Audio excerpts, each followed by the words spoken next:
కందుల దుర్గేష్ శబ్దం కాదు, శక్తి.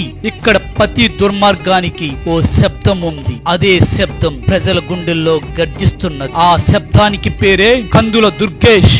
సాధారణ కుటుంబంలో జన్మించాడు, కానీ సాధారణంగా బ్రతకలేదు. బాల్యంలోనే అతడి చూపులో ప్రశ్నలు ఉన్నాయి, మాటల్లో నిజం ఉంది, మనసులో బాధితుల కోసం రగిలే మంట ఉంది. పదవులకు వెళ్ళలేదు, ఓటు కోసం తలవంచలేదు. బయట నడిచే ప్రతి అడుగు నిజాయితీకి మార్గం వేసింది. మీకు తెలియని నిజాలు. ప్రముఖ పార్టీలు ఆఫర్లు తిరస్కరించాడు. లాయర్ కాకపోయినా చట్టాన్ని ఆయుధంగా మార్చుకున్నాడు. పలుమార్లు దాడులకు గురయ్యాడు, కానీ వెనక్కి అడుగు వెయ్యలేదు. నాకు భద్రత అవసరం లేదు, నా ప్రజలే నా రక్షణ అన్నాడు. ఏ ప్రసంగానికి స్క్రిప్ట్ ఉండదు, హృదయానికే అద్దులు లేవు. కాబట్టి ఆయన పేరు నినాదం కాదు, ఆయన ఒక ఉద్యమం. నిశ్శబ్దంగా మారిన ప్రజలకి ఓ గలం. దౌర్జన్యంపై గులక్కిచ్చే సత్యం. ప్రతి తప్పుడు రాజకీయం వెనక ఒక సత్యవంతుడు ఉంటాడు. ప్రతి దబాయింపు వెనక ఓ గలం ఉంటుంది. ఇప్పుడు గలం గర్జిస్తుంది. అది కందుల దుర్గేష్ గలం. జై జనసేన, జై